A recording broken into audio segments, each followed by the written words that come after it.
آنے جانے کا بھی مسئلہ نہیں ہوگا۔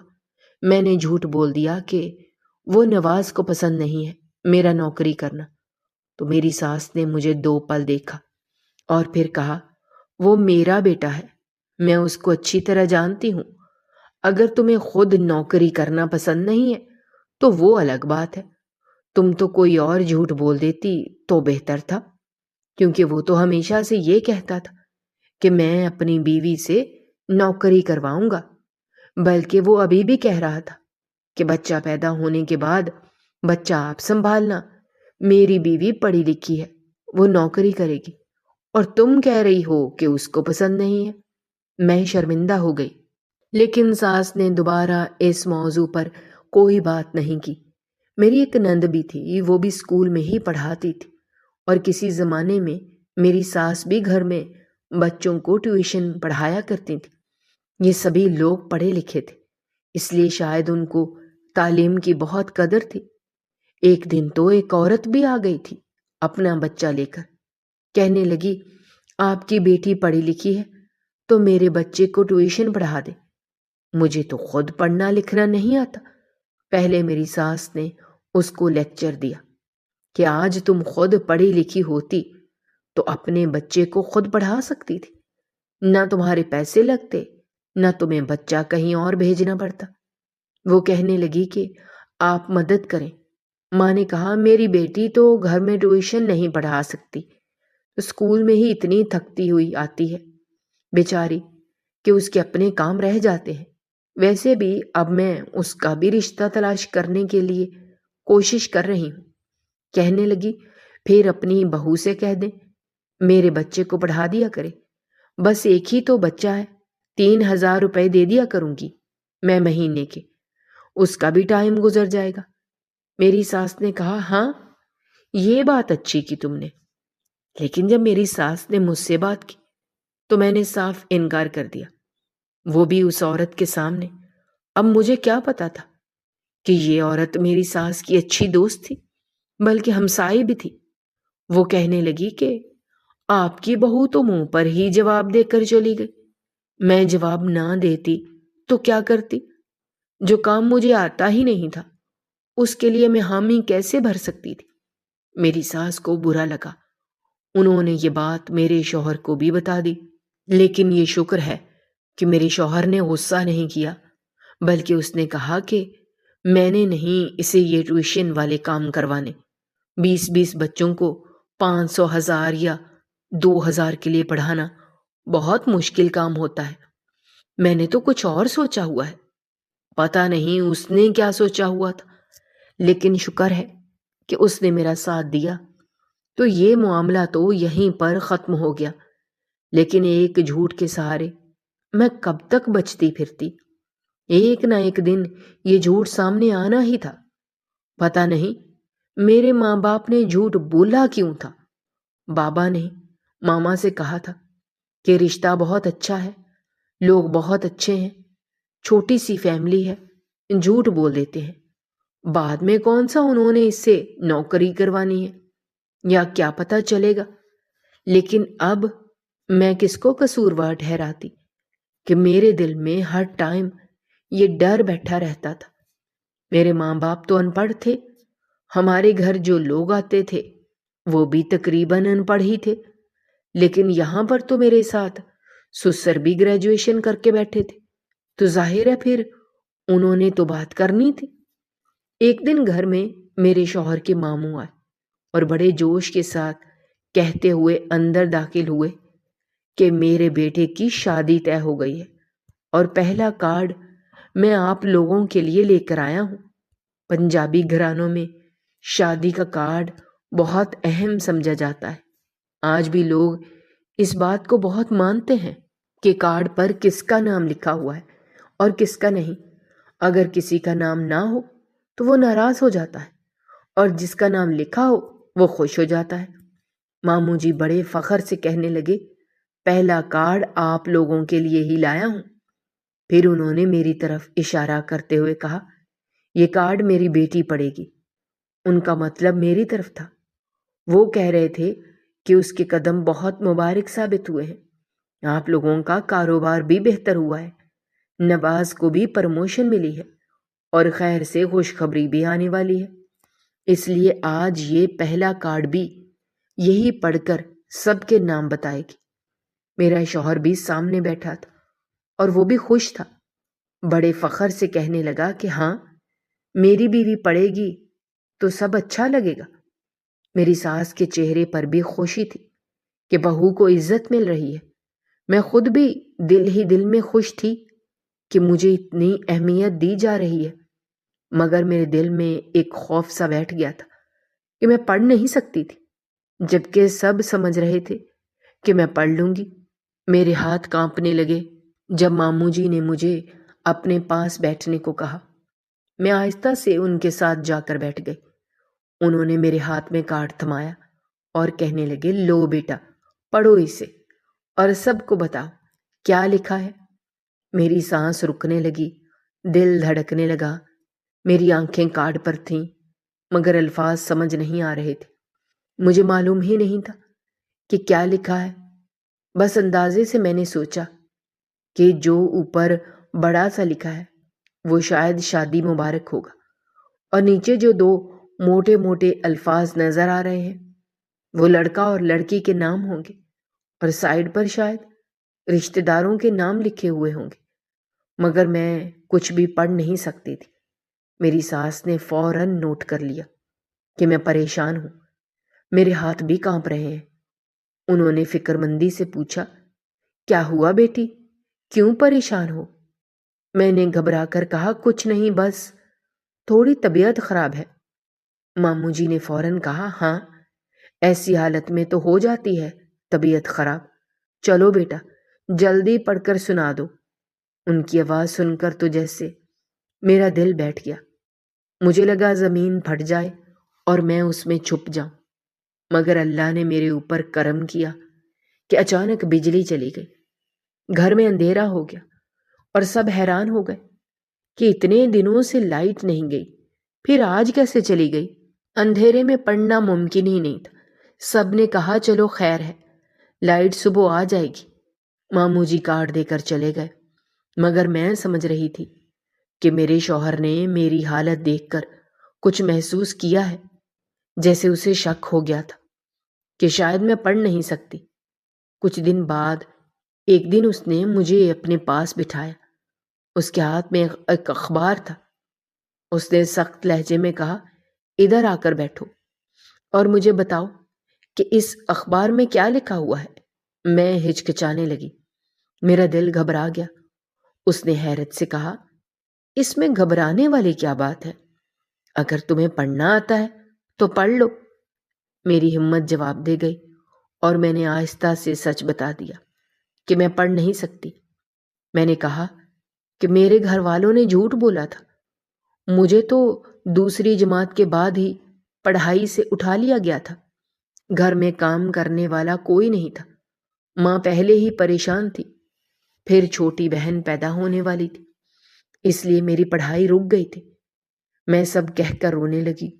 میرا شوہر حیران پریشان میری طرف دیکھ رہا تھا۔ پھر اس نے غصے سے کہا کہ تو اس کا مطلب ہے کہ تمہارے گھر والوں نے مجھ سے جھوٹ بولا۔ میں نے آنسوؤں میں بھیگی ہوئی آواز میں کہا، ہاں، جھوٹ بولا ہے۔ اپنی بیٹی کا رشتہ کرنے کے لیے لوگ اکثر شادیوں میں جھوٹ بولتے ہیں۔ ہو سکتا ہے آپ کے ماں باپ نے بھی کچھ باتیں چھپائی ہوں، یہ ہمارے معاشرے میں عام ہے، مگر اس میں میرا کوئی قصور نہیں۔ میں نے کہا، میں پڑھی لکھی نہیں ہوں تو کیا ہوا؟ میرے ہاتھ پاؤں سلامت ہیں، میں آپ کی خدمت کر سکتی ہوں، میں آپ کے بچے کی ماں بننے والی ہوں، مجھے کیا چاہیے؟ مگر وہ سننے کو تیار نہ تھا۔ اس نے غصے میں کہا، میں نے تو ہمیشہ سوچا تھا کہ میری بیوی پڑھی لکھی ہوگی تو میرے ساتھ نوکری کرے گی، ہم دونوں مل کر نوکری پر جائیں گے۔ میں نے تو تمہارے لیے اپنے دفتر میں بات بھی کرنی شروع کر دی تھی، اب تم کیا کرو گی؟ تم تو گھر بیٹھ کر بھی کچھ نہیں کر سکتی، باہر کیا کرو گی؟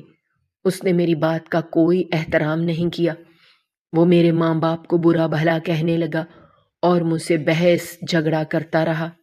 اس رات ہم دونوں ایک دوسرے سے منہ پھیر کر سوئے۔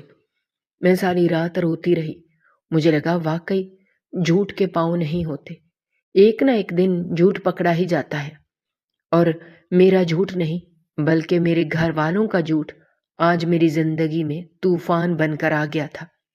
اس کے بعد سے میرا شوہر مجھ سے دور دور رہنے لگا۔ وہ بار بار مجھے کہتا کہ پتہ نہیں اور کتنے جھوٹ بولے ہوں گے، پتہ نہیں کس چیز کے بارے میں بھی جھوٹ بولا ہوگا، تمہارے تو ماں باپ بھی جھوٹے ہیں، تم بھی جھوٹی ہو۔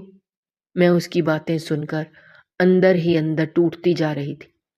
اللہ نے مجھے بیٹے سے نوازا، میرا بیٹا پیدا ہوا تو میں بہت خوش ہوئی، لیکن اس خوشی میں بھی مجھے وہ عزت نہیں ملی جو ایک ماں بننے کے بعد ملنی چاہیے تھی۔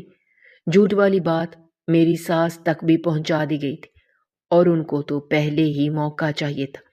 وہ بھی اسی بات کو پکڑ کر روز مجھے باتیں سناتی تھی۔ زندگی جیسے تیسے چل رہی تھی، مگر ہر دن میرے لیے نئے زخم لے کر آتا تھا۔ جب بھی میں کوئی بات کرتی، کوئی اپنا حق مانگتی، تو میرا شوہر وہی ایک بات آگے کر دیتا کہ تم جھوٹ بول کر شادی کر کے آئی تھی، تم جیسی عورت کے ساتھ یہی ہونا چاہیے۔ ہم دونوں کے درمیان لڑائیاں بڑھتی جا رہی تھیں۔ ابھی بیٹا 1 سال کا ہی ہوا تھا کہ میری ایک بیٹی بھی پیدا ہو گئی۔ میں سمجھ رہی تھی کہ شاید بچوں کی وجہ سے وہ نرم پڑ جائے گا، لیکن پاکستانی مرد ہوں اور اپنی بیوی کو دھوکہ نہ دے، ایسا تو بہت کم ہوتا ہے۔ مجھے اس بات کا علم ہی نہیں تھا، مگر میرے شوہر کا بھی یہی معاملہ نکلا۔ اس نے موقع دیکھا اور بہانہ بنایا کہ یہ عورت ان پڑھ ہے، مجھے تو ہمیشہ پڑھی لکھی لڑکی چاہیے تھی، اور اس کے گھر والوں نے مجھ سے جھوٹ بول کر رشتہ کیا ہے۔ اسی بہانے اس نے مجھے شادی کے 3.5 سال بعد طلاق دے دی، جب میرے 2 چھوٹے بچے تھے۔ یہ سن کر میری ساس بھی حیران رہ گئی کہ اس بات پر طلاق دینا سمجھ نہیں آتا، بچوں کا کیا ہوگا؟ مگر میرا شوہر اپنی بات پر ڈٹا رہا۔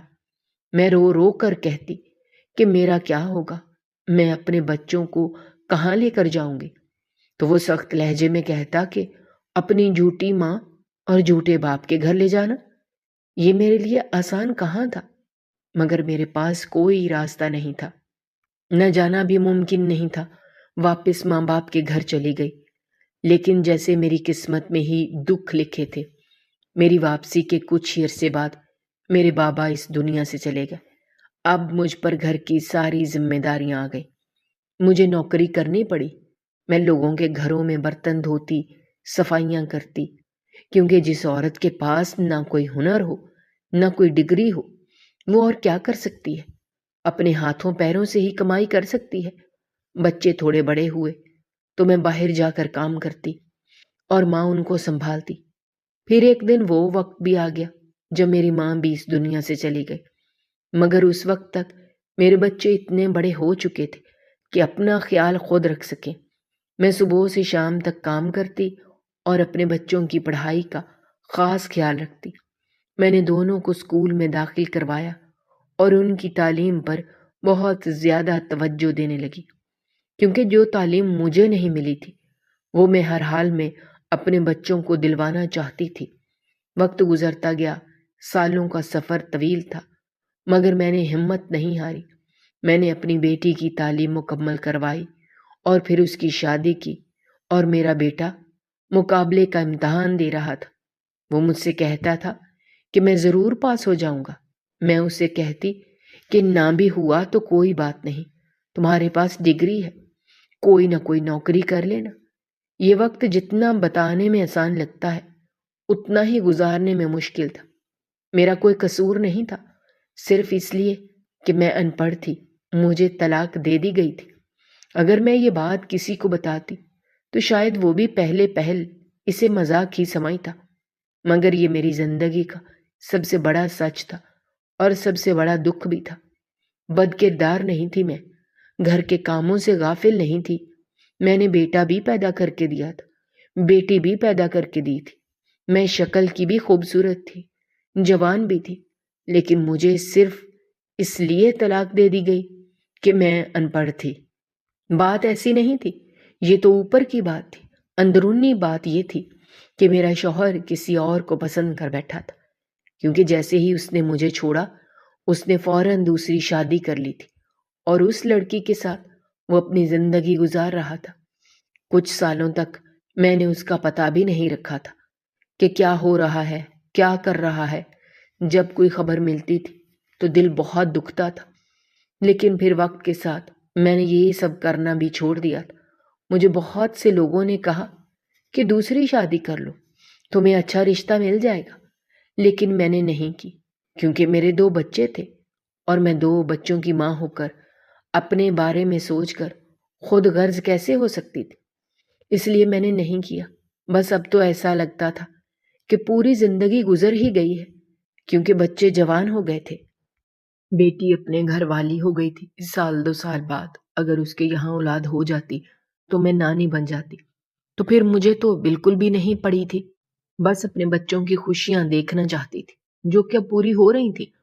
میرے بچوں کی تربیت میری زندگی کا سب سے بڑا مقصد بن گئی تھی۔ میں نے ان کے اندر وہ سب کچھ ڈالنے کی کوشش کی جو مجھے کبھی نہیں ملا تھا: محبت، عزت، سمجھداری، صبر اور دوسروں کے لیے دل میں نرمی۔ میری بیٹی شروع سے ہی بہت فرما بردار تھی۔ اس کا لہجہ بہت میٹھا تھا، وہ ہر بات ادب سے کرتی تھی۔ اللہ نے اس کی قسمت بھی اچھی لکھی تھی۔ اسے بہت اچھا شوہر ملا تھا جو اسے سمجھتا تھا اور عزت دیتا تھا۔ وہ اپنے گھر میں خوش تھی، روزانہ فون کرتی، میری خیریت پوچھتی، اپنی باتیں کرتی اور مجھے اپنے نئے گھر کے بارے میں بتاتی۔ اس کے لہجے کی خوشی مجھے اندر تک سکون دے جاتی۔ وہ اور اس کا شوہر باہر کے ملک جانے کا سوچ رہے تھے اور وہ ہر نئی بات مجھے بتا کر مشورہ لیتی، گویا میں ہی اس کے لیے سب کچھ ہوں۔ میرا بیٹا سلیم بھی میرے لیے فخر تھا۔ وہ شروع سے بہت سمجھدار تھا۔ پڑھائی میں ماں باپ کو دیکھ کر شاید وہ اور زیادہ سنجیدہ ہو گیا تھا۔ اسے معلوم تھا کہ اس کی تعلیم ہی اس کا راستہ بدلے گی۔ اس نے دل لگا کر پڑھائی کی، اتنی محنت کی کہ لوگوں نے بھی اس کو مثال کے طور پر پیش کرنا شروع کر دیا تھا۔ اسے ایک اچھی یونیورسٹی میں داخلہ ملا، وہاں بھی اس نے اتنی محنت کی کہ اسے اسکالرشپ مل گئی۔ اللہ نے اس کی محنت کو رنگ دکھایا تو اس کی پوری پڑھائی تقریباً مفت ہو گئی تھی۔ میں اسے دیکھ کر دل ہی دل میں خوش ہوتی تھی کہ میرا بیٹا کسی نعمت سے کم نہیں ہے۔ ان دنوں اس کا نتیجہ آنے والا تھا، وہ کافی پریشان رہتا تھا۔ میں ماں تھی، مجھے اس کی ہر فکر اس کے چہرے سے پڑ جاتی تھی۔ وہ میرے پاس بیٹھ کر کہتا، اگر میں فیل ہو گیا تو میں دوبارہ کوشش کروں گا ماں، مگر وہ یہ بات کہتے ہوئے بھی خود کو تسلی دیتا تھا۔ اس کے اندر ہلکی سی گھبراہٹ بھی تھی، مگر اس کے لہجے میں امید بھی ہوتی تھی۔ میں اسے کہتی تھی، پریشان نہ ہو، اگر دوبارہ کوشش کر سکتا ہے تو ضرور کرنا۔ وہ ہاں میں سر ہلاتا اور بتاتا تھا کہ پہلی دفعہ میں کوئی بھی آسانی سے پاس نہیں ہوتا، لیکن تجربہ ہو جاتا ہے اور میں یہ تجربہ استعمال کر کے اگلی بار بہتر کر لوں گا۔ میں اسے دیکھ کر سوچتی تھی یہ وہی بچہ ہے جس کا مستقبل کبھی مجھے دھندلا سا لگتا تھا، مگر آج وہ میرے سہارے کے برعکس خود مجھے سہارا بن رہا تھا اور وہ اپنے خوابوں کی طرف بڑھ رہا تھا۔ اور میں خاموشی سے اللہ کا شکر ادا کرتی تھی کہ میری زندگی کی ساری تھکن میرے بچوں کی کامیابیوں سے کم ہوتی جا رہی تھی۔ میں نے اپنے بچوں کو ان کے باپ کے بارے میں بتایا تھا، کیونکہ ظاہر سی بات ہے بچے باپ کے بارے میں سوال ضرور کرتے۔ میرے پاس تصویر تھی شادی کی جو میں نے ان کو دکھائی تھی اور ان کو ان کے باپ کے بارے میں سب کچھ بتایا تھا۔ یہ بھی بتایا تھا کہ مجھے کیوں چھوڑ دیا، لیکن زیادہ تفصیل نہیں بتائی تھی، کیونکہ میں نفرت نہیں ڈالنا چاہتی تھی ان کے دماغ میں۔ کبھی کبھی یہ بھی سوچتی تھی کہ بچوں سے ملوا لاؤں، لیکن وہ کوئی ایسا آدمی تھا جو اس نے پلٹ کر ہمارے بارے میں سوچا ہی نہیں، دیکھا ہی نہیں ہماری طرف۔ بچوں تک کی پرواہ نہیں تھی اس کو، اور جب اس کو پرواہ نہیں تھی تو پھر میں کیا کرتی؟ شادی ٹوٹے ہوئے کوئی 5.5 سال ہوئے تھے جب ایک دفعہ مجھے میری ساس کی کال ضرور آئی تھی۔ ان کا کہنا تھا کہ تم بری نہیں تھی، مجھے بچوں کی یاد آتی ہے، مجھ سے بچے ملوا جاؤ، لیکن اس گھر میں نہیں آنا۔ میں نے ان سے پوچھا تھا پھر کس گھر میں آؤں؟ انہوں نے کہا تھا میں تمہیں بتاؤں گی۔ پھر دوبارہ ان کی بھی کال نہیں آئی، اور ابھی مجھے یہ تو پتا تھا کہ وہ اس دنیا سے جا چکی تھی اور میری نند کی بھی شادی ہو گئی تھی۔ اس کے علاوہ میں نے کوئی خاص خبر نہیں رکھی ہوئی تھی۔ میرا بیٹا جب میٹرک کر چکا تھا تو اس کے بعد سے اس نے دوسری نوکری کرنی شروع کر دی تھی اور مجھے سختی سے منع کیا تھا کہ میں کسی کے گھر میں کام نہیں کروں گی، کیونکہ وہ مجھے کسی کے گھر نوکرانی کی طرح کام کرتے ہوئے نہیں دیکھ سکتا تھا۔ اس لیے تب سے میں گھر پہ ہی ہوتی تھی اور گھر کو ہی دیکھتی تھی۔ گھر ہمارا چھوٹا سا ہی تھا، لیکن ہم لوگ خوش تھے گھر میں۔ جب بیٹے کا رزلٹ آیا تو اس نے ہمیں ایک ایسی خبر سنائی جس نے ہماری زندگی کا نقشہ ہی بدل دیا۔ وہ خبر اچھی نہیں بلکہ بہت اچھی تھی۔ میرا بیٹا جج بن چکا تھا۔ یہ کوئی چھوٹی بات نہیں تھی، یہ اتنی بڑی کامیابی تھی کہ میں اپنے دل کی دھڑکن سن سکتی تھی۔ ایسا لگا جیسے زندگی کی تمام مشکلات ایک دم ختم ہو گئی ہوں اور ہم سب نے ایک ساتھ جیت حاصل کی ہو۔ بیٹے کو بھی اس کامیابی کی خبر کر دی گئی۔ وہ فوراً بھائی کو مبارکباد دینے آئی، مگر میرا بیٹا بولا پہلے سرکاری گھر ملنے دو، وہاں جا کر ہی سب خوشی کا حقیقی احساس ہوگا، اور گھر بھی دیکھ لینا۔ میں نے اس بات پر دل ہی دل میں خوشی محسوس کی۔ زندگی کی وہ یادیں میرے ذہن میں آئیں جب میرے پاس کچھ بھی نہیں تھا اور میں اپنے بچوں کو صرف 2 وقت کی روٹی کھلا پاتی تھی، لیکن آج سب کچھ ہمارے پاس تھا۔ گاڑی تھی، نوکر تھے، گھر تھا، پیسہ تھا، سب کچھ تھا۔